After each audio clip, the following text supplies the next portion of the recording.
Whether it's Applewhite, Streeter, Dawson, or probably someone we're not even talking about, soon, I think real soon, this offensive coordinator search is going to be over, finally.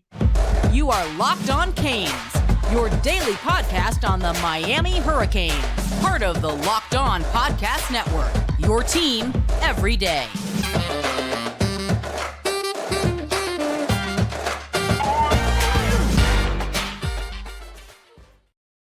I am Alex Donno, your host. I'm a University of Miami alumnus, longtime South Florida sports radio vet, and contributor to allhurricanes.com. And thank you so much for making Locked On Canes your first listen. We are available free wherever you get your podcasts and free on YouTube.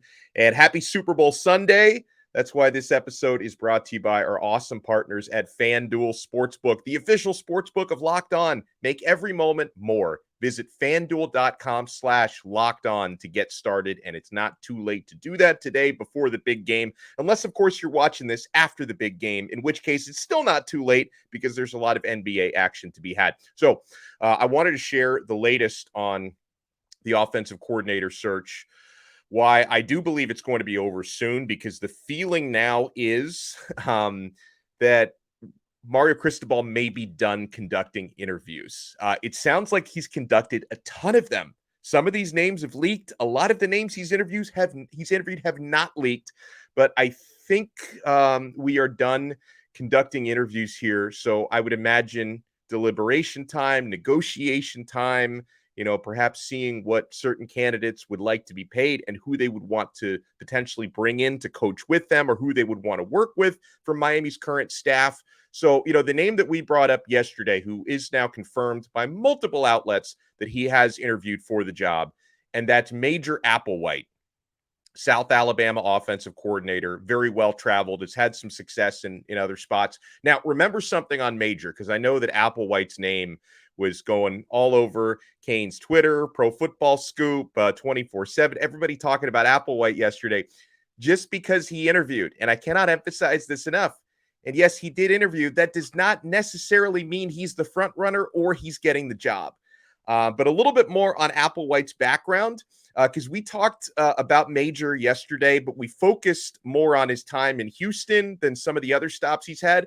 Remember, Major Applewhite has worked for Nick Saban in 2 separate stints. He did not intersect with Mario Cristobal on either of those stints, but surely a lot of the same people, and Cristobal could obviously ask Nick Saban for a reference on Applewhite. So Major Applewhite was Saban's offensive coordinator in 2007 when Nick first got to Alabama, and that offense did improve from the year prior. Applewhite served more recently as an analyst under Nick for a couple of years before going to South Alabama to become their OC. And yesterday we talked about Applewhite's experience at Texas and in Houston. He was the head coach in Houston before eventually getting fired from that job a few years ago. In Applewhite's final season at Houston, his offense, and obviously an offensive-minded head coach, was top 5 in scoring that year at 44 points per game. He worked with our old friend De'Aaron King at Houston, who then transferred to Miami. But again, just because Applewhite interviewed does not necessarily mean he's getting the job, because as we've been saying all along, Mario Cristobal keeps his inner circle very tight. I've been told he is conducting interviews most likely off campus, and he's only involving agents and a very tight inner circle on what's really going on. He's keeping this really close to the vest. Now, it has been confirmed, though, despite how close this is being kept to the vest, within the last 2 days, okay, former Clemson offensive coordinator Brandon Streeter and current Houston offensive coordinator Shannon Dawson have both interviewed, in addition to Applewhite, who reportedly interviewed yesterday. And I don't know feedback on how Applewhite's interview went, but I have heard that the Streeter and Dawson interviews both went really well.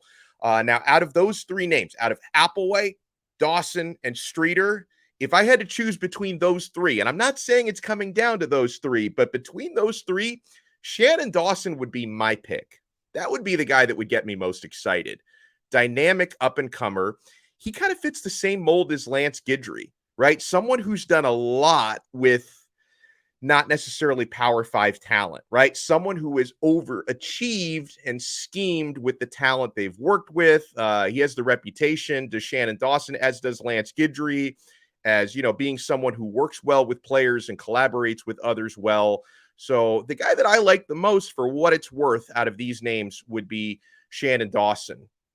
I like the fact that Dawson comes from an air raid background. That would show that Cristobal's open-minded to other offensive approaches. But Dawson, he does align with Cristobal very well on the fact that he puts a strong emphasis on the line of scrimmage. And you, of course, cannot coordinate a Mario Cristobal offense unless you're putting a strong emphasis on the line of scrimmage, because Cristobal is going to be recruiting five-star offensive linemen and hopefully landing multiple five-star offensive linemen every single freaking year, the way that he just did with Okunlola and Maui Goa. Now, the other name out of those three, Brandon Streeter. My fear with Brandon Streeter, who is a former OC at Clemson, is that his resume and the success that he had with Clemson, he was riding the coattails of so many other great staff members. And of course, Dabo Swinney, the head coach, and all that five-star talent. Because it's really tough for me to tell how much of Clemson's success, whether it be recruiting or on the field, can actually be credited to Streeter. And maybe that's not fair to him, but just the fact that, listen, he worked on an all-star staff with a great head coach and surrounded by all that talent on offense. Like, how much of that credit do I give to Brandon Streeter? Whereas with a guy like Shannon Dawson, it's much more easy to see the sort of impact that he's had at Houston. So I guess that's more of a question mark with Brandon Streeter, that, just the offensive approach, the play calling, not nearly as kind of exciting and innovative as what Shannon Dawson does. And also just, I don't know how much of the credit at Clemson I can actually give to him. But I was having a conversation with my friend Bruce on the Canes. And here's an important detail that he reminded me of this morning, why this offensive coordinator search, it's really like a jigsaw puzzle. Because remember, you're not only looking for an OC, you're also looking for a wide receivers coach and a quarterbacks coach, because Cristobal needs to figure out how all those pieces can fit together. Now, your OC is probably going to fill one of those other roles in addition to OC. I think most of us would prefer the OC also being the quarterbacks coach and then finding a wide receivers coach. Last year, the OC was the wide receivers coach. You had another quarterbacks coach. So once you have identified your OC, and Mario Cristobal may have already pretty much made that decision on who the OC is going to be, but then you also need to figure out who either your wide receivers coach or your quarterbacks coach who's going to work with him and fit with him is going to be. So does your top OC candidate, does he have someone he wants to bring along with him to fill that role? If so, you need to make sure you want that person, and you also need to vet and hire that person. Or if he doesn't have someone he's bringing with him, you need to find that person, right? I would love to see someone like James Coley or T. Martin come on board as a wide receivers coach for the next offensive coordinator, because those guys are both darn good, proven recruiters. Another name I think to watch could be Leonard Hankerson, who's a Miami alum, and he's the current 49ers wide receiver coach. His name seems to be brought up quite a bit with a possible wide receiver opening. So, whoever the offensive coordinator is, you've got to find that other staff member that works with them, whether they're bringing that person from where they currently are. Like, I don't think Jason Candle's coming here, but if Jason Candle did come here, he'd probably bring Kevin Beard, another former Miami wide receiver and former Miami wide receivers coach who works with him at Toledo. He would probably bring a guy like that with him. So you have to figure out how all the pieces of the jigsaw puzzle fit together. Now, meanwhile, I do want to bring this up again, because I continue to hear that Mario Cristobal would like to bring Jason Taylor onto the field, that we could potentially see Jason Taylor get promoted from analyst to an on-field coaching role before the season begins. So keep your eyes out on that one. And there have been some rumblings about maybe another change with a defensive backs coach.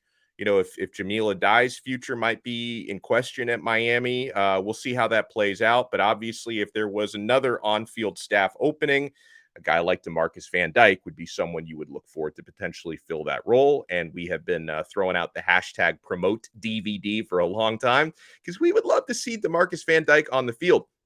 I want to answer some of you guys' questions coming up next because some of our tweeters, and you can tweet us at Locked On Canes. And if you tweet us, we may read your question on the air, or you can follow us at Locked On Canes and we will follow you back. Some of you seem to think Mario already has his guy, and it could be someone who's coaching in that big game that's happening later today. Some of you wonder, is anybody not a candidate for this job? So we will get into that stuff and a lot more when we come back here on Locked On Canes. And guys, remember, if you're watching this before Super Bowl 57 kicks off, it is not too late, guys, because they have everything you could possibly need and everything you need for your Super Bowl party on FanDuel. FanDuel is America's #1 sports book, and they are now the official sportsbook partner here at Locked On Canes. And new customers get a no-sweat first bet up to $1,000. That's bonus bets back if your first bet doesn't win. You just download the FanDuel Sportsbook app. It's safe, secure, and super easy to use. Then you can bet on everything from the money line to spreads to scores. If you're going to be betting some basketball games, point scores, how many threes are going to get drained. There's so many props. So again, what I like for today, and the line has moved, and I like this. This is what I was waiting for because I like the Philadelphia Eagles. And they are now just 1 point favorites. They were 1.5, minus 1.5 earlier in the week. Since I'm betting the Eagles, 1 point even is a lot better for me. So I locked in Eagles -1. I locked in Chris Stapleton's national anthem to go under 2 minutes and 3 seconds. And I also locked in Travis Kelce anytime touchdown score at -125 because I think he's going to get into the end zone at some point. And for fun, I put in a prop on the first team to possess the football, like the team that has the ball first will not score a touchdown, that we will not see a touchdown scored on the first drive. I just kind of thought the odds are probably in my favor on that because it can either be, a punt, turnover, field goal. A lot of other things can happen outside of scoring a touchdown. So I put a few dollars on that. And guys, I'm telling you, you're going to have so much fun at FanDuel. They even let you combine your bets for a chance at a bigger payout with the same game parlay. So don't miss the chance to get your no sweat first bet when you go to FanDuel.com/lockedon. That's FanDuel.com/lockedon to learn more. Make every moment more with FanDuel, the official sports betting partner of the NBA and official sports betting partner of the NBA and the NFL. Thank you so much for making Locked On Canes your first listen today. We're available free wherever you get your podcasts, and we're available free on YouTube. Get a question from Island Canes, who's allowing himself to dream a little bit heading into the big game tonight. He says, what if sometime this afternoon there was an official announcement naming Brian Johnson as our new OC? Talk about bang for the buck. Put it this way. If it's not Brian Johnson, what an epic fail in terms of the ridiculous delay in naming an OC. Hashtag no excuse at Locked On Canes, he wrote. Okay, so a lot of people have thrown out, Brian Johnson. He's a former college OC. He had some success at Florida. He's the Philadelphia Eagles quarterbacks coach. And it seems like to me why I do not expect Brian Johnson to take this job or any college job. He's climbing up the ladder in the NFL. So I think he's going to stay in the NFL. He's going to become a hot offensive coordinator candidate in the NFL. And the other thing is, because I've got some good friends who, believe it or not, I have some good friends who cover Florida. Somehow we coexist and get along. But I've been told by those I know who cover the Florida Gators, who covered Brian Johnson when he was at Florida, and they basically laugh at the idea that he would want to turn to college. Like if he doesn't have to go back to college, because he grew to hate recruiting working under Dan Mullen. And I think he likes being in the NFL. But at the same time, I don't want to be a hypocrite because how many times have I said Mario Cristobal keeps this so close to the vest and the job could go to someone we're not even talking about? Maybe too many of you are talking about Brian Johnson, but I can't completely rule anybody out. I don't expect it's gonna be Johnson. I think the two reasons why this OC search is taking so long are, number one, I believe Jason Candle's indecisiveness has held up the search, and number two, Mario is being extra careful with the search because he knows he cannot afford to get it wrong this time, that this hire is way, way too important. And then you also throw in what we talked about before the break, in that you also, in finding an OC, you also need to figure out how you're filling wide receivers coach and quarterbacks coach at the same time. So it's kind of like a high stakes game of Jenga. Like you've got to make sure that all those does that analogy apply? Because I certainly don't want the thing to topple over like in Jenga. It's more like a jigsaw puzzle. I'll go with the original analogy there. But listen, if it does end up being Brian Johnson, I'm going to give Island Canes a huge shout out on our next episode if it does end up being him. OT the Cane asked me, Donno, who isn't a candidate at this time? Yeah, doesn't it seem like anyone who has ever coached football on the offensive side at any level in the history of the game of football, probably only those who are still alive, like not deceased people, any name that's applicable has been brought up at some time in this search. As for who's not a candidate at this time, I'm really upset. I've not been contacted. I've got a really good fantasy football record. I have won a lot of games in Madden with innovative play calling in my time. I have not received a phone call yet. So honestly, the only person I can confirm is not a candidate is me, because I'm still waiting to be reached out to. And if they're done doing interviews, it's probably not going to happen at this point. Vero Beach Finn fan said this in reaction to the Major Applewhite reports that he was interviewing. And Vero Beach Finn fan, I think he's a Gator fan. I know him through the Miami Dolphins. We chat on Twitter sometimes. He says, I'm not a Canes fan, but meh to Applewhite. If you want points in offense, Scott Frost is the guy. He says TVD would thrive in that offense, in my opinion. Now, this kind of goes back to the previous question, because I was told by someone who's given me really good information in the past week and a half, 2 weeks ago, to not expect Scott Frost to be the guy. So it sounds to me like Frost is not a candidate. I'm not a candidate. Scott Frost is not a candidate. I co-sign on what you said, though. I mean, Frost has been a very successful offensive coach in the past. If you kind of forget about whatever happened at Nebraska, he's been successful at just about all of his previous stops before that. So I would not mind it, but it does not sound like he's being considered here, or maybe he's not considering the job. But either way, I don't think he's a candidate. We get a question from Ray Chan, who asks us, any updates here on Jaheim Singletary and Gary Bryant? So a couple of the most prominent transfer portal names. So both of these guys, Bryant, wide receiver from USC, Singletary, defensive back from Georgia, Singletary, a former 5-star recruit out of Jacksonville, they are both taking their time. They have both come to the decision that they are not playing spring football anywhere. They've missed the enrollment dates to play spring at any of the schools they might be considering.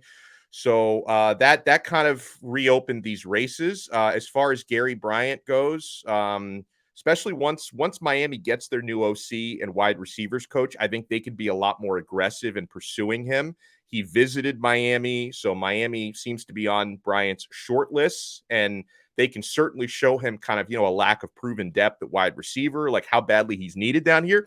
As far as Jaheim Singletary, we talked about him a lot on the show. There's a stark contrast in the way his situation gets reported, depending on which part of his recruitment you talk to.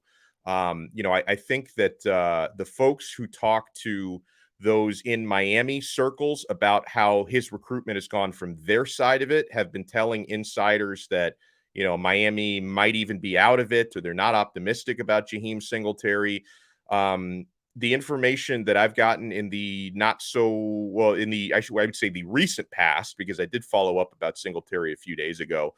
The information that I've been given on him comes from a source close to his side of his recruitment, where they paint the picture that Miami is very much in it. So I was told, though, on that note, he's not done taking visits. So, I think it's pretty wide open with Jaheim Singletary. Some people think Miami's out of it. I do not believe Miami's completely out of it. And I certainly don't believe Miami is out of it with Gary Bryant. I think they're very much in play for him. But a lot of that is probably going to depend on how's Gary Bryant going to feel about the next offensive coordinator and the next wide receivers coach, because there's just so much he doesn't know about the way that offense is going to look like at Miami next year.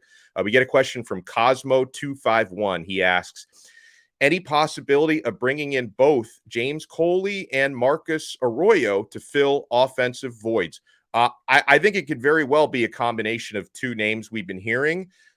James Coley, who I didn't mention his name earlier, but it's also he reportedly did interview for this job or for something. Because remember, James Coley could be an option at wide receivers coach or offensive coordinator or both, or even quarterbacks coach because he's got a quarterbacking background.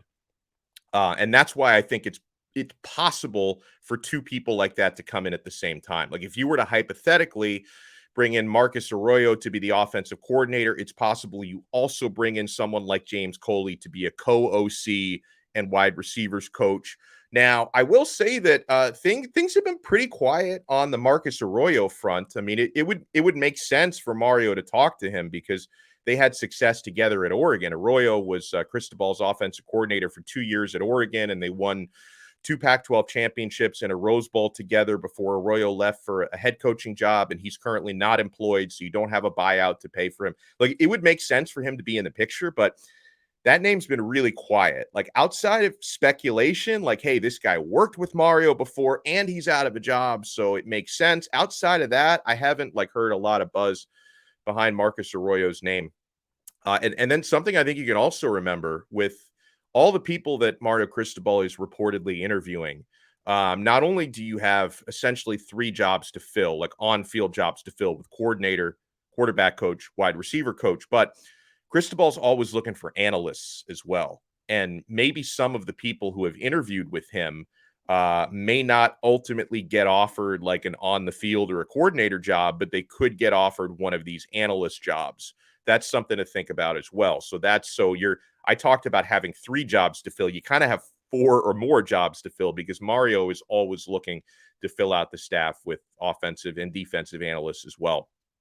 We get a question from Michael Leeds, who asks us, hey, are you concerned that kids trying to get out of their national letters of intent is going to start a trend? And if so, how can the NCAA put a stop to it?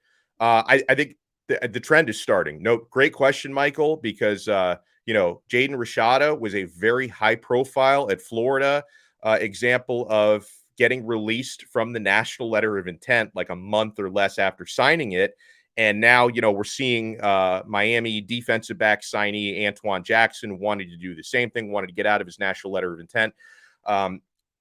Definitely it's heading in that direction because these high school players, they have so much more to think about when it comes to name, image, and likeness considerations. It seems like the carousel of college coaches coming and going is getting more prevalent, not less prevalent. Like the movement, and it's not just at Miami, the movement around the country of coaches coming and going gets more prevalent. So players who just signed a national letter of intent and then their position coach or their primary recruiter leaves a few weeks after, they're going to want to leave. And it's definitely going to get more prevalent, Michael, because you think about the way some of these trends are going.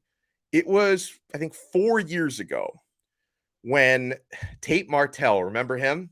When Tate Martell transferred from Ohio State to Miami. And this was before the NCAA had the one-time transfer rule where they let you transfer one time without sitting out a year, no questions asked. This was before that. So this was the first time Tate Martell transferred. And it became a really big story because he sought a waiver from the NCAA to be allowed to play right away without sitting out a year. And that was before it was a rule that everybody could do that. And it was like a big story. Are they going to grant him the waiver? Why would they grant him the waiver? Does he have a legitimate reason to? And they did grant him the waiver. And that set the precedent for, I don't know if he was the only one, but that was part of setting the precedent for the one-time transfer exception. So I have to wonder, is the NCAA maybe going to make it more lenient on letting players out of a national letter of intent? Because as far as how the NCAA could fight this,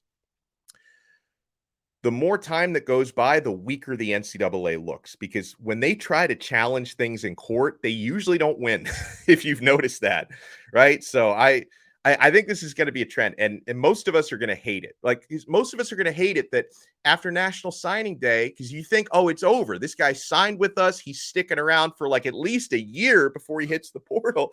If it now becomes a trend that a guy signs a national letter of intent and then like a few weeks later he's looking to leave, it's really going to be, it's, I always want what's best for these players. Okay. Don't get me wrong. I will always want what's best for these players. But, I know that for those who are college football fans and cover college football, it's going to be frustrating because I think that what happened with Jaden Rashada and, what seems to be happening with Antoine Jackson, that's going to become more common, less common down the road.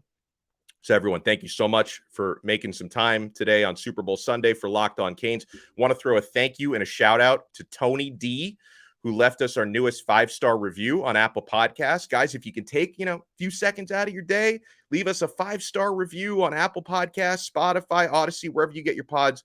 I will thank you guys on the air for that. Tony D, he says Locked On Canes is becoming his new favorite Canes pod. So, Tony, thank you so much for finding us. Thank you so much for the love. We will talk to you guys again tomorrow on another episode of Locked On Canes, part of the awesome Locked On Podcast Network, your team every day.